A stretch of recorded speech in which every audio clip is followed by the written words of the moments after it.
And I get a strange vibe from this family altogether. This is M. Night Shyamalan type stuff where you start seeing the writing on the wall. The turtle is the pet, the brother and the mother not really laughing at anything. And before you know it, you're over for dinner and they're eating snakes. And the weirdest thing, and we'd be remiss,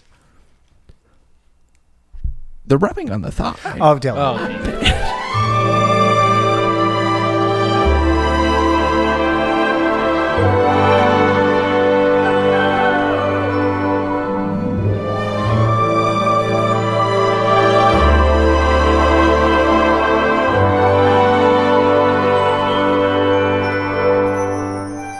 Hi, hello, and welcome to the last episode of the season of another Bachelor podcast.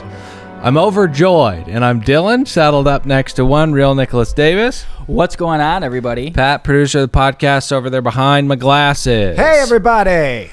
3-hour extravaganza, and I should say that doesn't mean that this podcast is going to be 3 hours. Just want to clear that up. I hope not. I'd rather just be less than an hour. Well, we have to cover it. That's my public service announcement. Pat, do you have any? Yes, Dylan, I'm glad you asked. And as always, my remarks will be brief.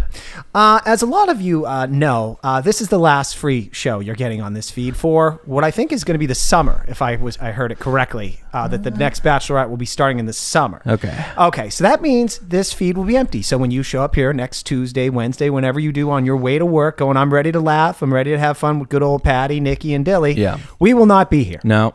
We will be behind a paywall. Yeah. So this is my last pitch to you guys. Very comfortable behind there, you know. It actually is. I feel like I'm being judged less. Yeah. So it's really nice. Get this, people, and this will be the last time. This is going to be the last time I'm going to talk about this. We need you to go over on the Patreon, okay?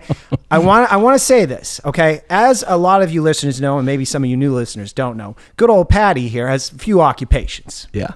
I'm an expert in black culture, which is going to come in handy. It will. I'm an author. Okay. Yeah. What else? I'm an investigative celebrity reporter. Yeah. And aquatic. My most lucrative endeavor. I'm an Uber driver. Okay. And I want to say that I am constantly innovating that industry. Yeah, okay. Yeah. So trade secrets. And what's the point? Oh, okay. Yeah. But what I really like to be doing is podcasting, okay? But I need to wet my beak a little bit, okay? I want my coffers filled. All right, we got to get into the show. And the way that we do that is I did the math today, if we get a 0.02% of our audience to jump over to Patreon and in the next week, that will get us to 1,000 patrons. Yep. And I'm not speaking for Dylan and Nick, but I'm pretty sure I can sway them to it. I'm pretty sure I can sway them to this. If we get to 1,000 Patreons, I will do 3 shows behind that paywall a week. Yeah, we'll make it worth your while. We'll fuck each other on camera. We won't do that, but we've been kicking around ideas like another movie podcast. We've been talking about... Your throat's all clogged up. I've been talking a lot. Pat's murder story hour, because I love murders. Yeah. So if you want those things to happen, get us to 1,000, and good old Patty here will be a man of his word, and I'll do 3 shows a week. So last note here. Yeah. Patreon has deemed us explicit and offensive. Oh, that's right. So if you go to Patreon, you try and search us, they won't allow you to find us. Right. You actually have to go to your browser and type in patreon.com/another podcast network and give us $5. And if we get to 1,000, I promise not to talk about it or pitch Patreon for 3 full months. That's the deal. Okay. Go to patreon.com/another podcast network. And, Patreon has correctly deemed us naughty and explicit. And that's what you're going to get if you hop over there. It's very naughty and explicit stuff. There's also video, another podcast show, Nick reviews Meat Mountain, tons of stuff like that. Usually, even though I know we have to get in the show, my ego gets in the way and I have to add something, but we really should get into that. Right. 100%. 100%. So we must get into a fan favorite segment. That is our general thoughts. Gentlemen, if you don't mind, I'm going to go first. Please do, Dill. Okay, so this caps off probably the worst season we've ever seen as The Bachelor. This experiment with picking someone you had a hunch would be good doesn't really work. I think we should go back to seeing them throughout an entire season, the producers actually getting to know them and whatnot, and not just having a hunch that somebody's going to be good. We had no idea who this man was, and sadly we know now he is a weak man, a pathetic man. We may take some flack tonight. I'm ready for it, Dill. Maybe someone calls me not liberal enough, or I've got my flak jacket on. maybe someone calls me an inarticulate racist again, and that will hurt. But we have to speak our truth. If people want to leave 1 stars, go ahead. Just make sure they're 1. Spellbound or hated. Okay? 5 or 1s. As we know, America is a country that is stained with its original sin, which I think is offensive to Native Americans, but fuck it. They have casinos. Nobody cares. Racism needs to be fixed, and we have to purge ourselves of it. And how do we do that? Number 1, Bill Burr has to go. He has to go, okay? It's unavoidable. Number 2, tonight was a good start, but we have to keep dragging these 24-year-old white girls from the South onto a public stage and shame them until they develop eating disorders. It has to be done.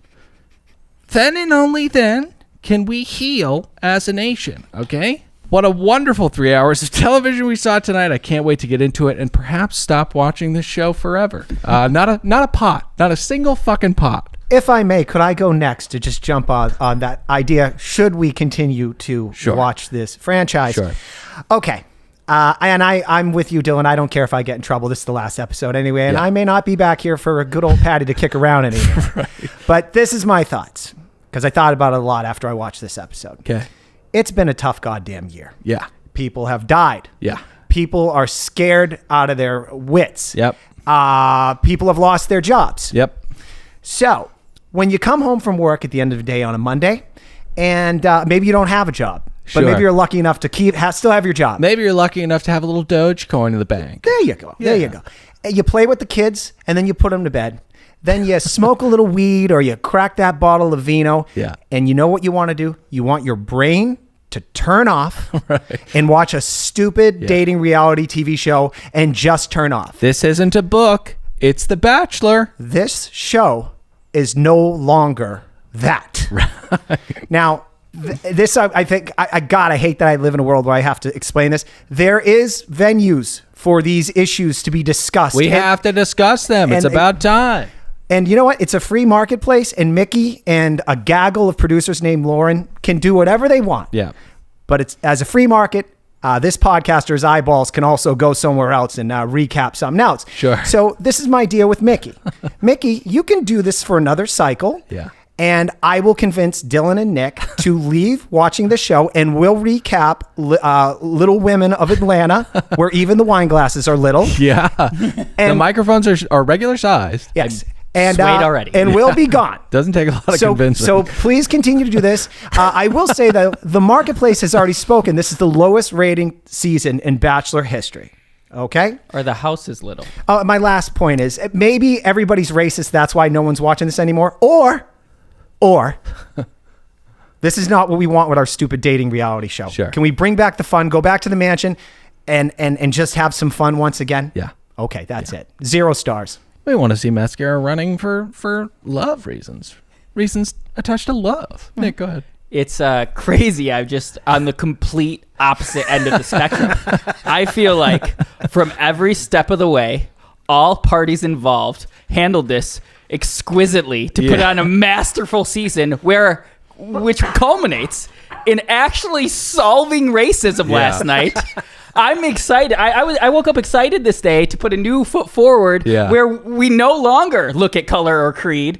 Incredible job, ABC and Mickey. 100 knots. 100 knots. Yeah, no, it was really great stuff. But on a serious note, I thought like Emmanuel Acho. Yeah, he's likable, kind of. I was fine with the dude. Yeah. I thought he made some good points, some insane points too. But overall, I thought he did a good job. I was extremely comfortable with this conversation and with this black man. Wait, what? He there's the book Uncomfortable Conversations Oh, with Black got Men, it, got and it. he is the host of a show or podcast called Uncomfortable Conversations with Black Men. Right. Like I said, though, Matt James, here begins the crucifixion, at least from me. I don't know if you guys are following, but stop rubbing your hands together. You're a piece of shit.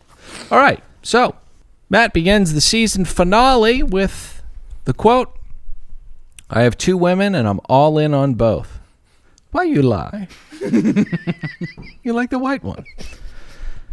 Okay, so he's got a tough decision to make. And that is why he needs to seek counsel in the form of his mother, who I'm confident is named Mabel. What's her name?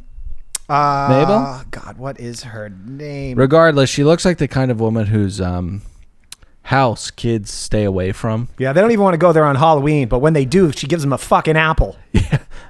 Terrifying woman. We've also got John, who I think Call him Little John. Who I think is, as the kids say, tight as fuck. I like this guy. Michelle is up first. Yeah? Matt James's brother, John, I actually think is Nipsey Hussle. I don't know if you guys... Well, Nipsey Hussle died in a violent gang-related activity. Well, who Which knows? is... You're the same person that thinks Tupac is actually dead? Yeah, Ken Lay's not dead. You don't think there's a chance Nipsey faked his death?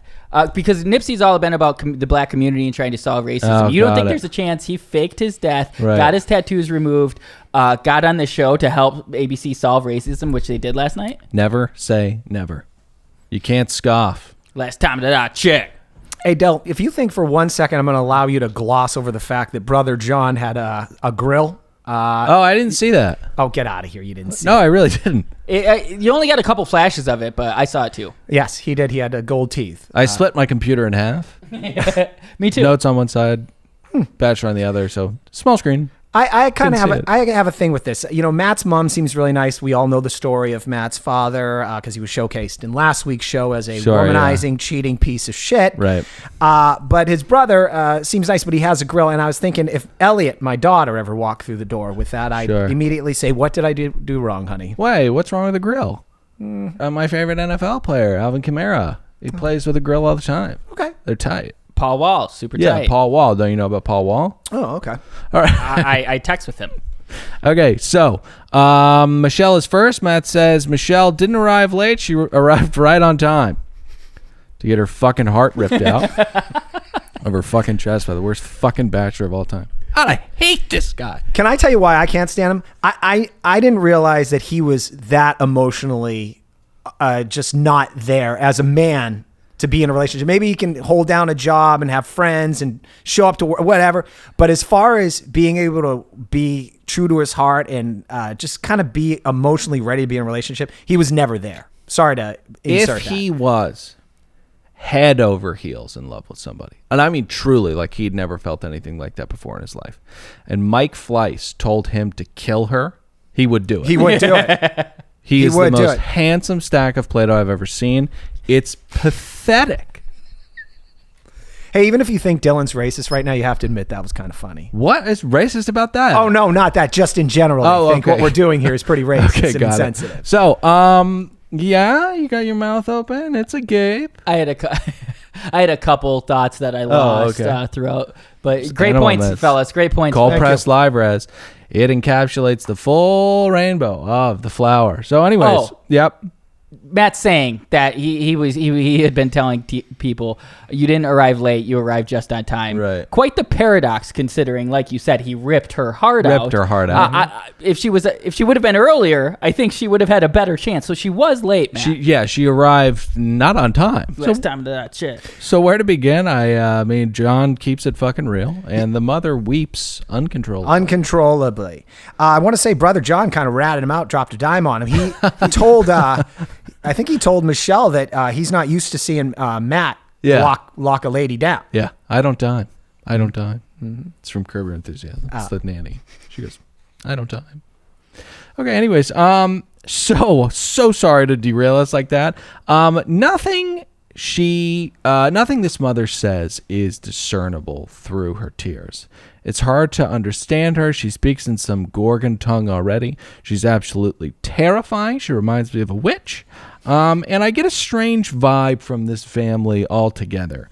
This is M. Night Shyamalan type stuff where you start seeing the writing on the wall. The turtle is the pet, the brother and the mother not really laughing at anything. And before you know it, you're over for dinner and they're eating snakes. And the weirdest thing, and we'd be remiss, the rubbing on the thigh. Oh, Dylan. Oh, thank you. Okay. Rubbing on the thigh. When he was doing that, for a second, I thought he was going to give her a date card to the fuck room. And if she accepted, I would not blame her. He is a very good looking man. Yeah, he is her son, so there'd be a little bit of a hurdle. First guy in history to go 4 for 4. High fives all around. Jesus Christ. I get that different families have different kinds of love expression, but this was too hot. It was kind of. Let me tell you something. For a silver fox, I bet she was something before electricity. You know what I mean? Yeah. Old bitch. You old bitch. Sorry. I'm just trying to get us. I'm trying to get us canceled tonight because I don't care. I don't want to watch this show anymore. Please. I don't want to watch the show anymore. But sign up for Patreon though if you're into it. So. And I also have a sizzling hot take that might bring us back if I am correct and they pull it off correctly. But I'll all right. talk about it later. Babe. All right. So how do we end this? We've got L-bombs and 60-mile-per-hour snowballs. He has zero regard for personal safety. He has tried to hurt at least 3 to 4 different women on this show. He threw that ball way too hard at her. He is a maniac. Mm-hmm. You were focusing a lot on his transgressions right here. I thought it was just a disgusting, poor example by Michelle to participate in a snowball fight. Yeah. Anybody in the Midwest knows since the late 90s, snowball fights have pretty much been banned unanimously. There could be an ice chunk in there. You could knock someone's head they're out. pretty dangerous. They're pretty dangerous. Like dodgeball's fun, but is it worth getting killed over? Is it worth it?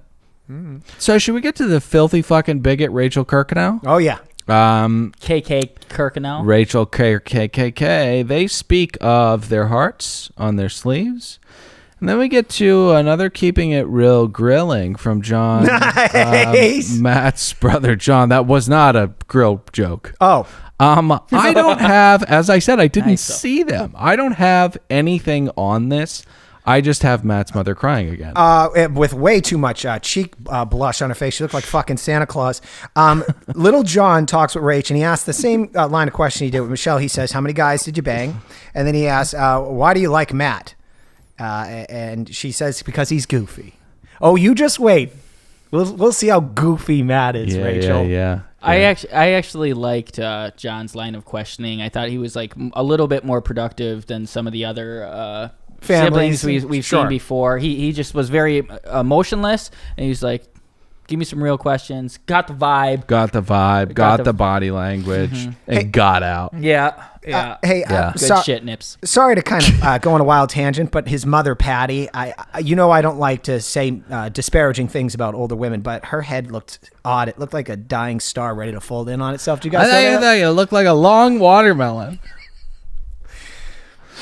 I realize how insensitive and mean that comment made me look. Okay. But that's what I thought at the time. All right. So, His mom does really have a fat ass. Does she? Yeah, I called this scene Matt James and the Giant Peach. okay. Can we stop? I just thought that. I want you to stop. Laughing like Tom Likas. I want to move past this. So her tears are met with those crocodile from Rachel. Why don't you go froth another matcha? Light a cross on fire, you fucking witch. I hate her. Rachel? No, I'm kidding. I'm so indifferent on Rachel. I don't know who she is. Which is what everyone should be. Yeah, I have no idea who she is. I mean, I'm sure she's like got like white girl annoying, and I'm sure that people don't like her because of the likely unsavory things that are said at the family table. But she's just such a nothing burger to me. Like, she doesn't move the needle one way or the other. I agree with you. I feel like she was kind of a fun hang with her sorority girls, though a little gangly and unsure of herself, made her not a threat, but allowed her to be invited to an antebellum party. Oh, got it. Yeah. And that's why she was not confident throughout the whole process, but would, of course, say yes if she somehow won this competition. Yes, of course she would. Despite hating black people. Despite loathing them. Hey, can I say something about Mom when she talks to Rachel? Yeah. She eats Rachel's line of bullshit up. And Mom's intuition ain't so good. I don't know how much stock we should put in it. Yeah. Yeah. It's like a gambler who's lived in Vegas for 27 years, and we're told he's a professional gambler, and then we find out he lives in a studio apartment off the strip with a roommate. Yeah. What I'm getting at is Mom doesn't have a good picker. Why don't you have a bed frame? Don't need one. No, you do though. I just watched The Minimalists. Just a mattress. Yeah, no, But Her what about cold- a sheet? Her cauldron isn't telling her the right things. She's a witch. Nice. Okay, so both of these dates are so unfucking believably uneventful. And unfun, dare I say. We are at the end here, and this is, as the Birdman would say, the season finale. I think I can comfortably book the first portion of this show at the Sahara tent at Snooze Fest 2021. I mean, my God, let's move on. T-shirt coming soon with the whole lineup and stuff. It'll Love that. Oh, That's nice. such a great idea. So Matt, it really is. Matt walks back in, pours himself a glass of emergency, and then says that he is going to immerse himself in prayer, as it is the only thing that's going to get him through this. Spoiler alert, God's fucking with you. I'd also say God is a man of forgiving. I don't. Yeah. I don't want to get ahead of myself, but I think he needs to pray a little bit more. Yeah. Or yeah, just read between the lines of the Bible, or just read what is actually written. Just read the words, you know. All right, so we get a few final helpful gems from Matt's brother and mother. The mom says love is not the end-all be-all. Thank you very much. That'll turn out to be extremely helpful. And that's what single women in their late 50s have to tell Yeah, themselves. exactly. Matt's brother says, whatever you do, I'll support you. All that keeping it real, and this is what we've arrived at. Well, he also says, don't jump into something you're not ready for. And Matt said, don't worry, I won't. Yeah, so it seems like both people are like, don't do it. You know, one last thing before we cut to Matt contemplating rubbing his hands as he is to do. Yeah. As he's wont to do. Forgive me. Is he takes one more round at what a piece of shit his father was. Oh, does he? Yeah. I was like, okay. Oh, Yeah, and he Matt hit it a couple times. Matt tweeted out in North Carolina for therapists in his area today. Boy, What? that was really Matt tweeted on Twitter, said, are there any therapists in when he gave his area? I fucking hate this guy so much. Well, I was also going to mention with Matt. Normalize mental health, Dylan.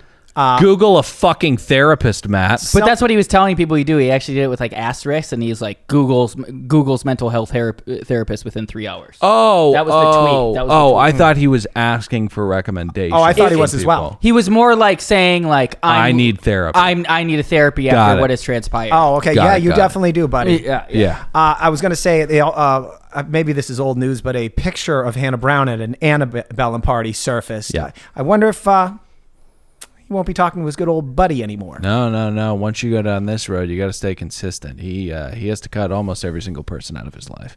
Tyler, chill. Come on. Hannah Brown's was actually a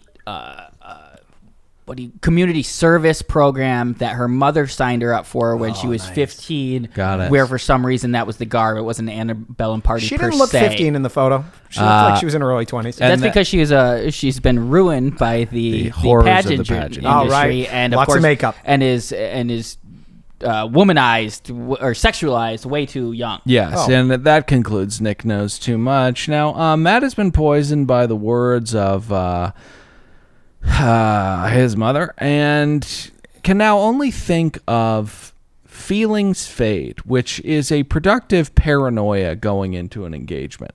Really looking out for your boy there, Mom. Prayer, like we said, is going to get him through this, but he does need to talk it over with his godfather, his fairy godfather, that is shitface, fuckface Harrison. Now, they have an important conversation wherein Mickey forces Matt to play act and ask for permission to not propose to these women. It went a little something like this. Ask him. Action. Can I say something about Harrison? Hey, buddy, what's going on? Because Matt spills his heart out to him. He said the last time this happened to him was in high school. By the way, sidebar, put a pin in that. Harrison needs Botox, a neck lift, and maybe a lower facelift. He looked very old tonight. He did. He really did. He's been on a bender or something. Yeah, especially when he's hanging in the door jam like fucking Matthew McConaughey. Whoa! Really scary. Very. I was going to say, what they basically talk about is Matt's really emotionally immature, and I didn't realize that until these last two episodes, but he didn't realize that infatuation and feelings drop off naturally, or they can. It's the first time that these things are occurring to him, which was kind of a shock to me. And so, Well, yeah, because his longest relationship was like 2 days, living in the fuck house with Tyler Chill in Brooklyn. Yeah. And then the second day pretty much only consisted of him telling Tyler, she won't leave. Yeah. How do we get her out, dude? Let's come up with a crazy scheme to get these bitches out, and then we'll have a high five story for a couple weeks later. Yes. Yeah.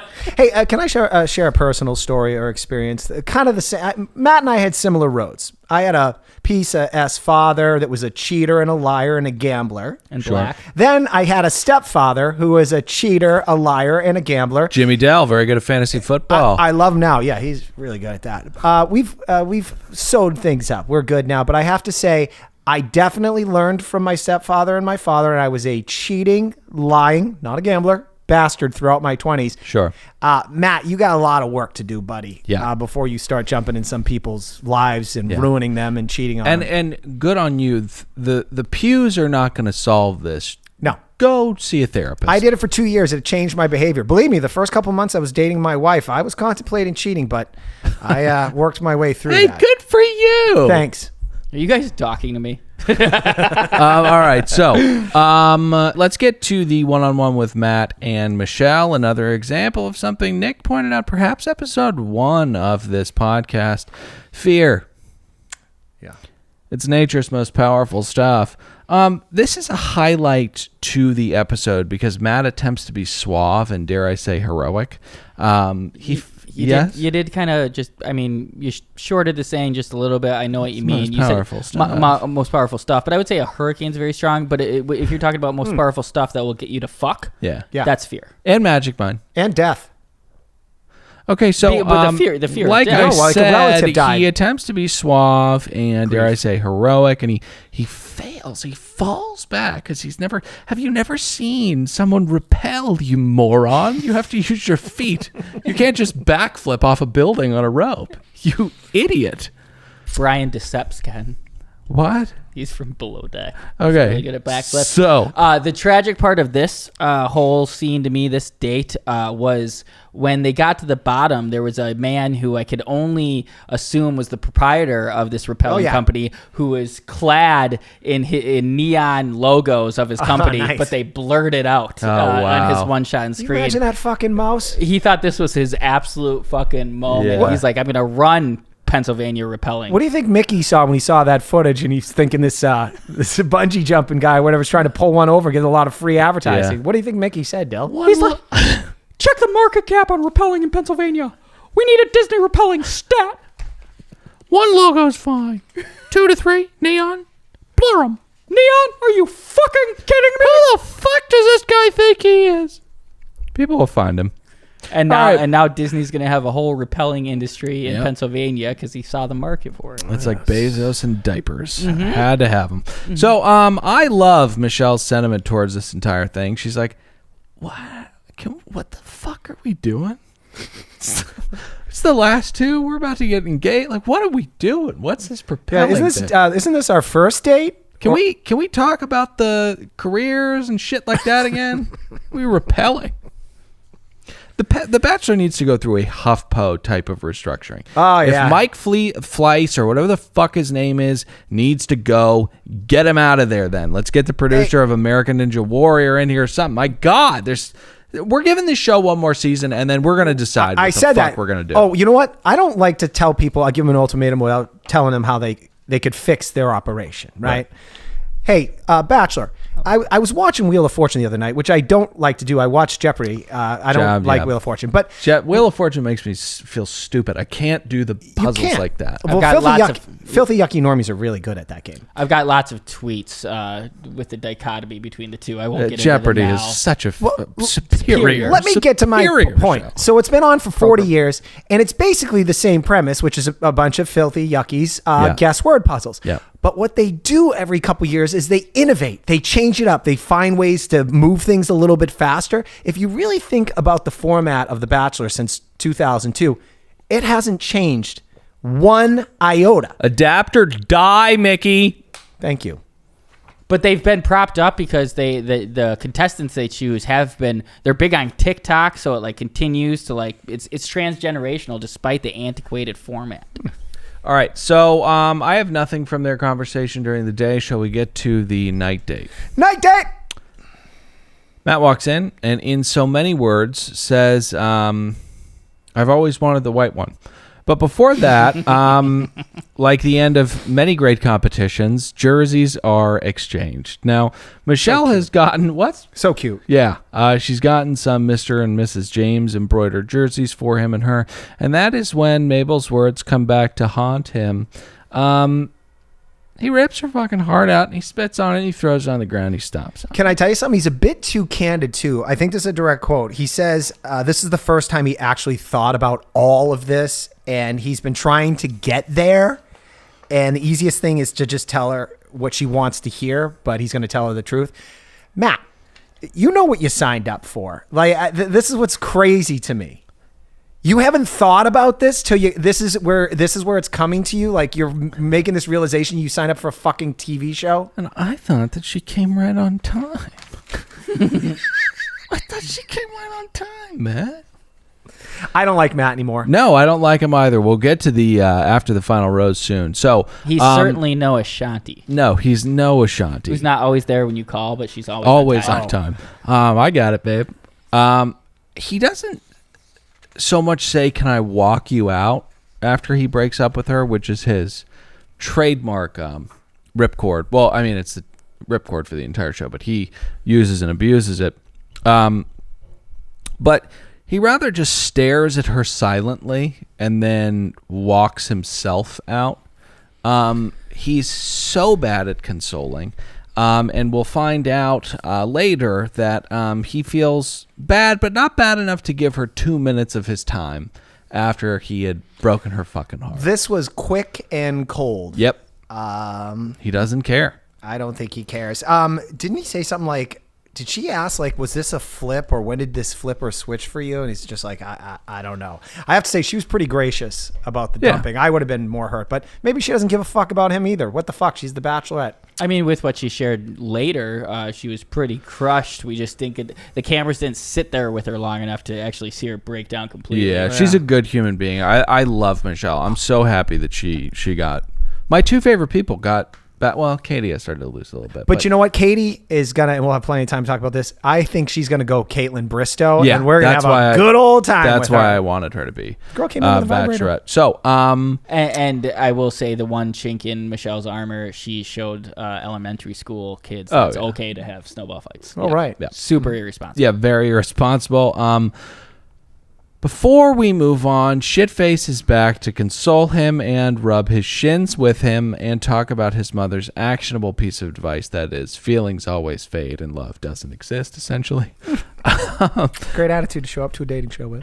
There's nothing more Chris Harrison loves than this moment of just like broing out. That scene. Hey, with dude, what's going on? The rubbing the shins, like you said. The only way he could have been more comfortable if he was sitting on a chair backwards. My God, a bar stool backwards.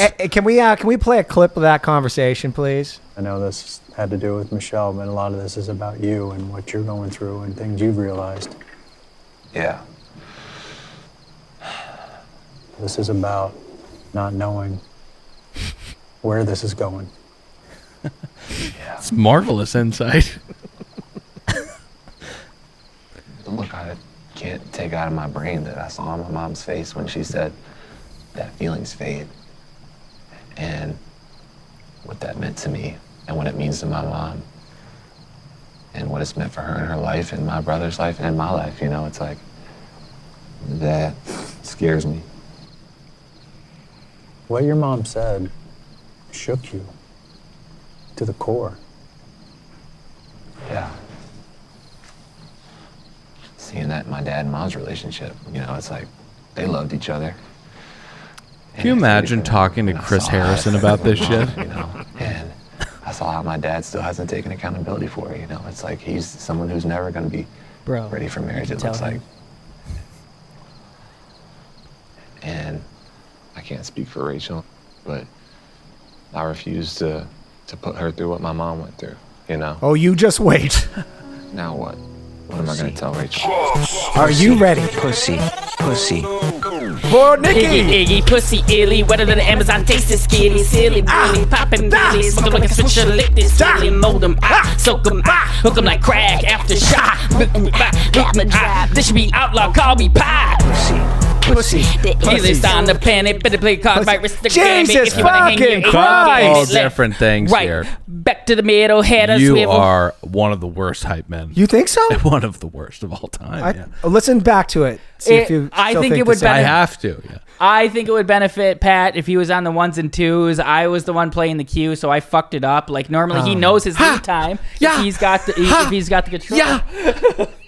He got me hyped. What the fuck? He got Didn't me, I? Yeah. DJ Nikki. All right, so let's move on, boys. Molten lava drop. This should be outlawed. Call me Pac. The What next is fucking day. wrong with Hold on, I have a few more words for this gentleman. Yeah. He is a weak little weasel, this guy. You have to realize you're going to be playing with people's hearts when you enter this. That's one thing that you should show up here with. I know the producers probably tell you, don't worry about it. We'll put them on Bachelor in Paradise. They won't care. I will say this. I bet you have a really proud father watching this show tonight, Matt. Well Who's done. Oh, Matt does? Oh, yeah. He's like father, like son. He's not watching. You don't think so? He's never watched anything else. He waits to watch on Hulu today. Yeah, I don't think he's watching. I think he's like, fuck my son for turning into that Chris Hansen type sneak. All right. Next day. Next morning. Shut down them in Cloud Chill. Rachel is getting ready for her final date with Matt when she hears a knock at the door. It is the old man, the Birdman, Chris Shitface Harrison, who tells her that Matt is in some kind of emotional turmoil. He's in a tsunami of peaks and troughs, and she's not going to have a date today. Oh, no. No, we've known what's going to happen for a long time. Okay. Also, moving forward, if we're going to talk about improvement, lock your shit down, ABC. Why does Steve get every fucking thing that ever happens on this show? Lock it down. Mickey tortures enough people. I don't know why you can't keep secrets. Let's get to Neil Lane. I would have loved to have not been surprised by the reveal later. He sits down and tells Matt that marriage is a commitment. Neil, what would we do without you, buddy? What would we do? And I kind of want to move on from this fucking blood diamond dealer, but pear shape is his favorite cut. You tacky fuck. I'm kidding. His mother had pear shape, but no, Who you did? tacky fuck. Who Neil. Oh, Neil? Yeah, his mother had pear tacky. shape. I know. Fuck. I think he was just doing that to have fun, saying that commitment is it's diamonds for girls. I would argue it's getting to know someone, sharing a bathroom, living with them, being annoyed with one another, sharing intimacy. Yeah. You know, And bouts of bitchiness spawned because she works too much, having to call a plumber because she refuses to clean her hair out of the drain, or vice versa, you Huh? know. Anyways, I genuinely, and I know that this is bad hosting, but I have not a single fucking word nor a single ounce of concern or care for the last 20 minutes of this show. we can stop now. They don't get engaged. They stay together. And this is the problem with 25 years of this show. One of the energy signatures, the cultural energy signatures of 2021 is that we're kind of losing faith in our institutions, this being one of them. Who gives a shit what happens in the end? They're going to break up. It doesn't matter. It's becoming inherently anticlimactic. Yes. Exhibit A, the crack that's already showing between Tayshia and Zach. Rumor has it, or not rumor has it, in fact, Zach's mother unfollowed Tayshia in clickbait this week, but has since refollowed. But people are worried. I think Disney might have gotten the phone with old mama. Find the old woman's number and get her on the phone now. And that concludes edition number 2 of Nick Knows Too Much. Mm-hmm. So, they rather bravely, despite the violent threats from Mickey Mouse, decide, like I said, to be boyfriend and girlfriend and not make any lifelong commitment because, as grandmother tick-infested Willow said, feelings fade. Alrighty, so let's get to what we all came here to talk about. That is after the final roast. But before we do, Let's talk about this evening's sponsors. Guys, you know them very, very well. They are Stove Shelf and Magic Mind, respectively. Guys, let's talk about Magic Mind real quick. If you're addicted to, casual uppers, as my good buddy Real Nick Davis used to be, it was a problem. He was smashing cans of Bang over his head after he'd completed them, be they cotton candy or sour apple pie. It's not sustainable. It's not a clean form of energy, but Magic Mind is. It's filled with lion's mane and matcha and all the stuff that gets you tight, right, ready to fucking think clearly. Dylan, I'm glad you mentioned that. I started drinking it myself. Yeah. My wife complained this morning. She said, I'm eating it too much. Okay. Can you not be like that, please? What do you mean? During the ad It's break? it's testimonial. a testimonial. I Oh will my say God. there may be some placebo. It's not promised to I'm make you fuck eating better. it too much. It's making him ravenous. Yeah, DJ Khaled needs some Magic Mind. You aren't supposed to take it on an empty stomach if you're a little sensitive, but Yeah. that's ridiculous. Pat's hungry for labes. Fun little anecdote to tack on here. Are you guys familiar with the artist Langhorne Slim? No. Yeah. I'm just going to play a little example of his 42 million times streamed. He drinks Magic Mind too? Yes, he got in touch with the proprietor, James Bashara, and told him, I know the song. Oh, yeah. he said, I honestly, I don't know if it's placebo or what, but Magic Mind has changed my life. Yeah. Wow. This Do you is true want to make story. music like this? Do you want to become a songbird overnight and have an insatiable appetite for cunnilingus? Then go to magicmind.co and enter the promo code Bachelor for anywhere from 15 to 25% off. You'll never look back. You'll only look forward with magicmind.co. Promo code Bachelor. Guys, second sponsor tonight is Stove Shelf, one of the most unbelievable inventions since Magic Mind. If you have a stove and you're not utilizing the space that it provides to and for your culinary world, then you're fucking missing out. Have you ever felt the sensorial orgasm of two patent pending magnets snap to the top of your stove? Then you're missing out. Dylan, the grip that I don't know if it came from space or whatever. That thing held. I threw my wife on the stove. It would have broken any other stove shelf or competitor. This one held in place the entire session. I'm gonna make it's gonna be $10 Patreon content where I'm gonna gift stove shelves to people and record themselves snapping into place. Yeah, it's unbelievable because, as Pat said, the magnets are from space, and what can happen is you'll turn your stove into more countertop. Maybe you're in a studio apartment.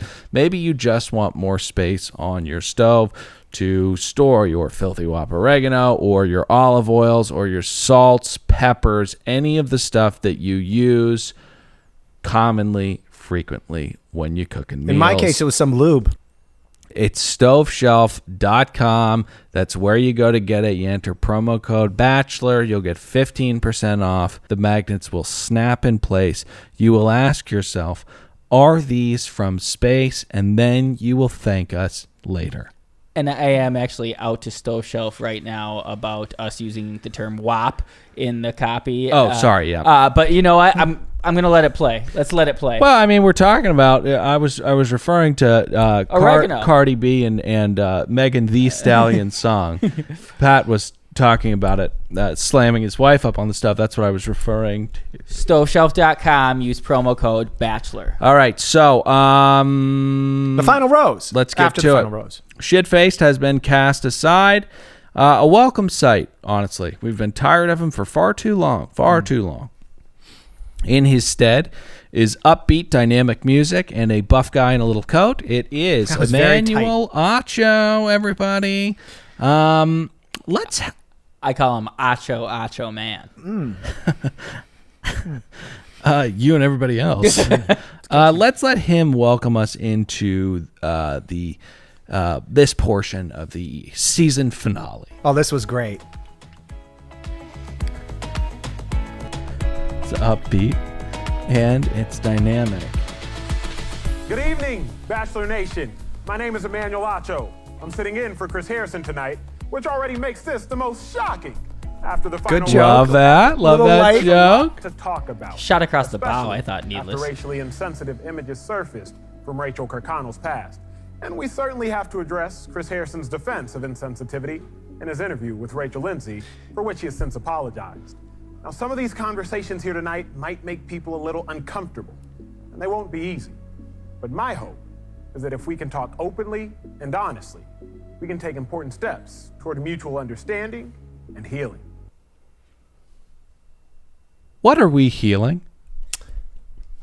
We're not healing. What are we healing from?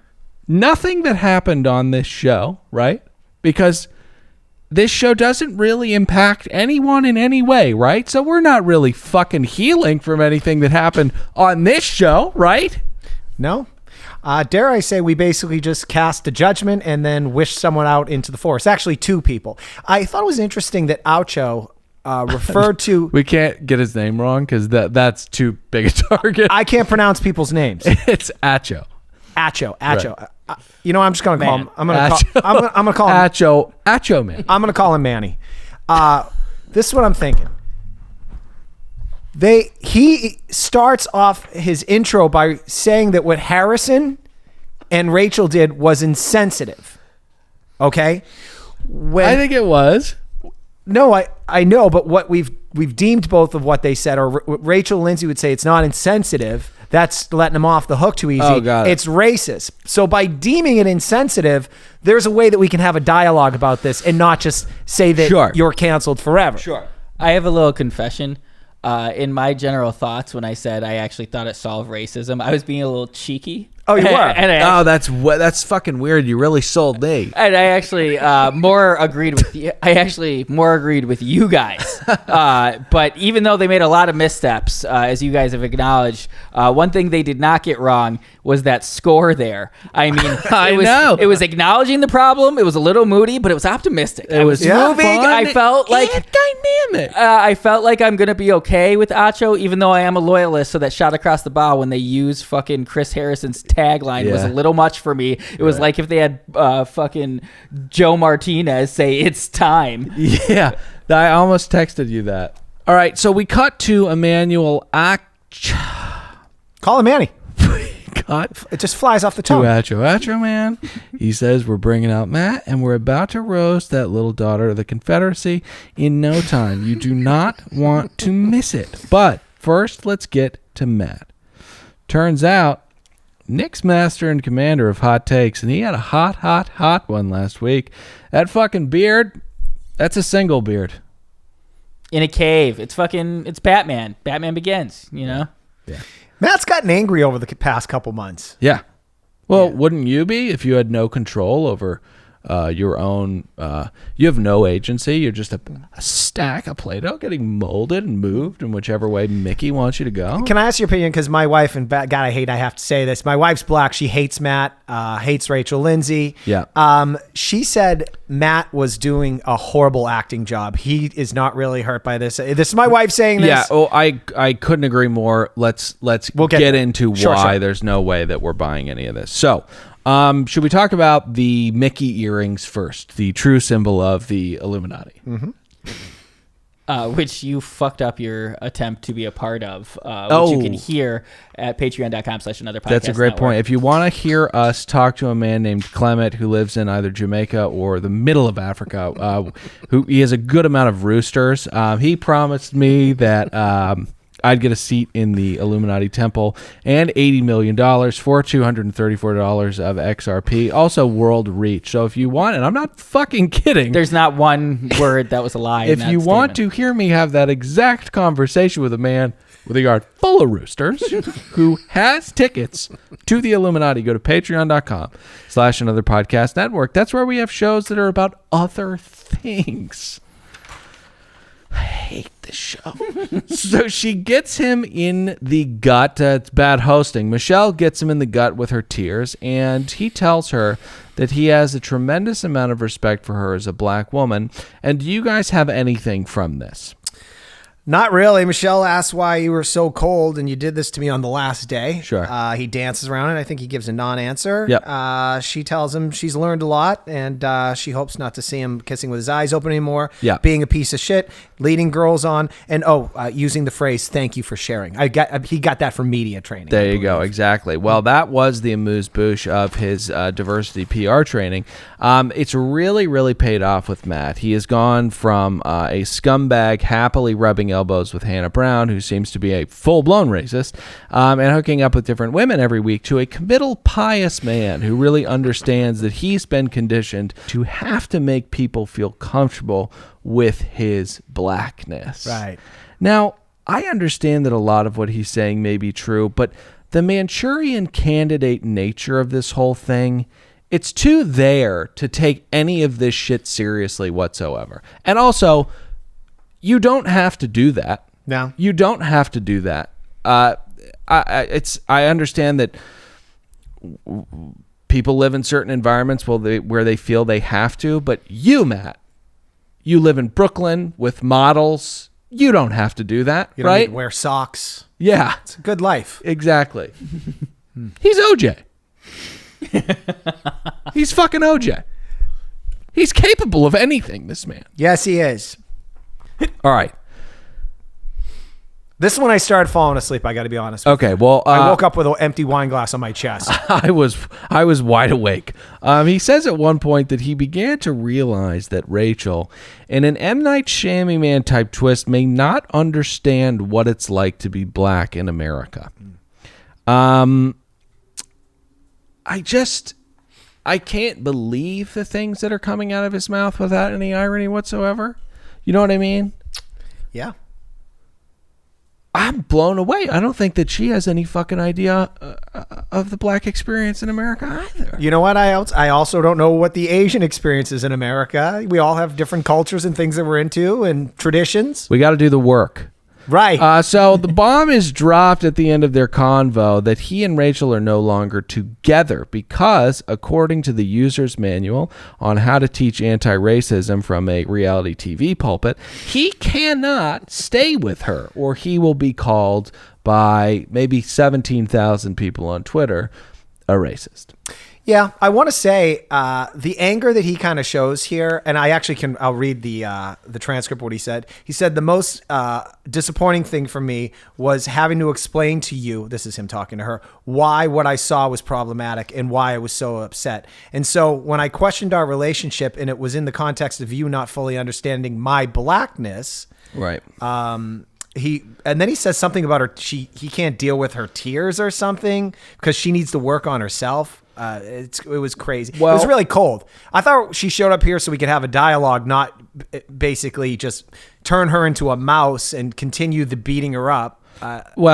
Forgive me for saying it, but you're getting a little ahead of yourself. Oh, sorry. Before we get there, I want to cover this really quickly. Emmanuel has an interesting question surrounding this breakup, and Matt has an even more interesting answer. What would you say to people who imply if you broke up with her over an action from 3 years ago that wasn't intended to be malicious, then you, Matt James, never really loved Rachel? You know, it was a long time ago. What's that? Plantations. Yeah, man, it's I'm at a loss for words to explain how stupid this is. Mm-hmm. All right, so let's get to the bigot herself. Rachel comes out. She sits down, and here begins an equally impressive unveiling of an anti-racist PR arsenal. She sits down. Emmanuel says, "How you been?" I'm doing the work.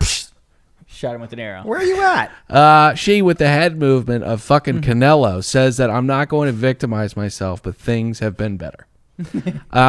Just a fucking strong start. Strong start. She fell on the sword just as you should. I'm not sure. Hey, hang on. Nick got a rescue. Right, Chewy. It's ill-behaved. He's barking at things that don't exist in this room. He's disrupting the podcast. Nick, do something as an owner, Nick. He's acknowledging to me that he has to go outside. Which Okay, I will- we've gone over this. Speak his language. Whoa.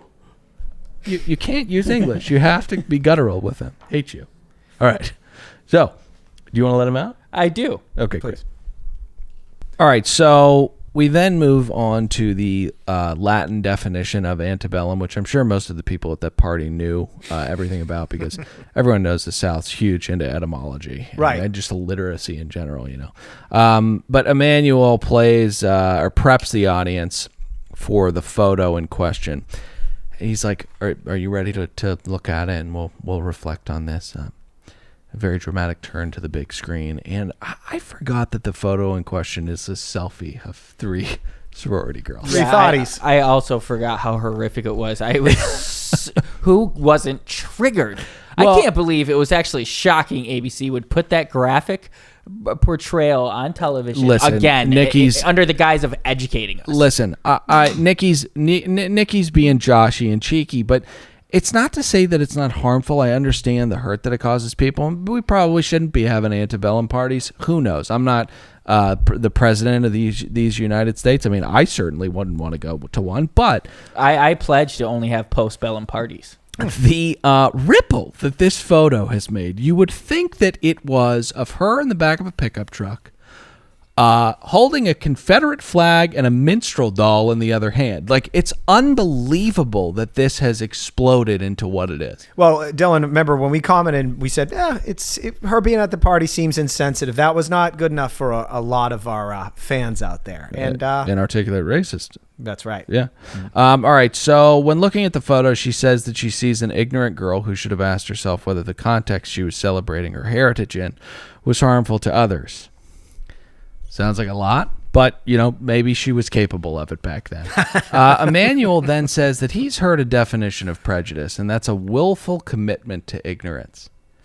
I've heard a definition of definition. It's the interpretation of a word that most effectively makes your argument. Yeah. We're trying to... The reason this is all on TV for everybody to watch is we're trying to work through some stuff. And I think we've touched on this many times. And I would argue, just from being a racist white guy, that I don't think this helps the cause. Essentially, just pointing your finger down at somebody and continually calling them Bill a racist. Burr has to go. She has to starve herself or hang herself. And then maybe, and this is optional, we could work on, prison healthcare, like systemically oppressing, people of color. But the first 2 things have to get done first before we do anything. She correctly says that people coming to her defense with cries of like contextual normalcy and commonplace should stop, because it doesn't mean that this isn't racist. It means that it's commonly racist. And he goes on to say that what she did does not make her racist. And I'm kind of, I'm kind of liking the guy a little bit. I do like him. He's a better torch holder for this charade than Chris Harrison or Rachel Lindsay. I like him because he asked follow-up questions. Yeah. Harrison never did that. I've got to be an Acho man. Yeah, you have to. He says not all history is to be celebrated. Fair point. But then we get into what took so long to apologize. I fucking hate that question. She's not even an adult really yet. No, she's 24, but I get what you mean. She's still very, very young. Right. 24 is very young. She was 21 when she was at the party, and now she's 24 here. I was a complete moron until I was 35, so I can't even relate. Yeah, exactly. So he asks, what steps have you made to get better? And then we get to my favorite question of the night. How often did you lay awake at night knowing that this was going to ruin your life? While you were on the show. Well, Rachel responded by saying, I haven't thought about it. Yeah. I didn't think about it. And to be quite honest, why would she have? What was the answer you were looking for here? What did you think she was going to say? She's like, I deleted it. I had my account deleted. I didn't think that anyone would ever ever resurface. Having her answer to this be complete silence and unsureness of what to do and confusion over this, why would she be up every night thinking that this was going to ruin her life? It's just an insane question. She would have deleted it. So, should we get to Matt coming out? Ugh. I never want to see this man on television ever again. Yeah, I don't either. And I don't think we will. We never want to see him on TV again. We did just... I had to mention this one thing when Michelle was out there. Yeah. Emmanuel Acho has been a serviceable fill-in. Yes. better than serviceable. He was pretty good. Yeah. But he did kind of lob the softball, and he didn't ask Michelle why she set that example of throwing snowballs. Okay, so and I just thought that was a little like, well, come on, kid gloves for the Bachelorette, you know? So he, and by he I mean Matt, has allowed the producers of this show to make a complete fucking mockery of him, his family life, and now this relationship. It was as if the producers said to Matt, treat Rachel like you found a hood in her closet. Yep. You made love to her 3 weeks ago, Matt. And also I have tape of you telling her you've never loved someone like this before. Right. That was something that he said. Yeah, exactly. And if you love someone, and if you truly feel that way about them, I think you can get over this. I'm going to say something awful, but I think Matt's kind of engaging in this a little bit. Have you ever dated someone and been in a relationship where you're living with them and then you're like, if they got run over by a car and died, I'd still get to keep their TV and I'd be out of that relationship free and clear? I have not seen a victimhood like bubble bath like this in a while. People can give me shit for it, but I don't fucking buy it. I don't care either. I don't buy that a man who could be friends with Hannah Brown, who has likely displayed racist microaggressions or just overt racism, because that one time of what happened that one time on Instagram?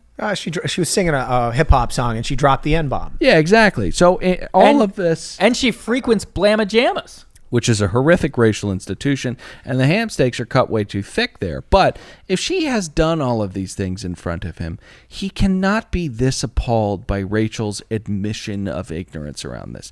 It makes me so nauseous to see him acting like this. I think acting is the key word here. Acting. Yeah. I have nothing until we get to the final embrace. I think someone says, maybe Acho Man says, I don't agree with cancel culture, but I do believe in accountability. And accountability looks like when the host asks if you guys want to hug one more time before you ride off into plaudits of racial heroism and she goes back to irrelevancy, remain silent and speak vaguely of things that will always hurt you. And show that bitch that she's not canceled. She's being held accountable. We will have 2 seasons of The Bachelorette coming up. Katie will be first. Michelle will be next. And we'll see if we're even going to fucking cover it. If you want to hear more of us during the off season, like we said, there's a ton of great stuff at Patreon. We've got another podcast show where we talk about various different things. Nick reviews fast foods. I lambast social mores and waste scammers' time. Pat hits us with gossip stories and covers true crime. I teased a sizzling hot take with this reveal Oh my God, earlier. that's right.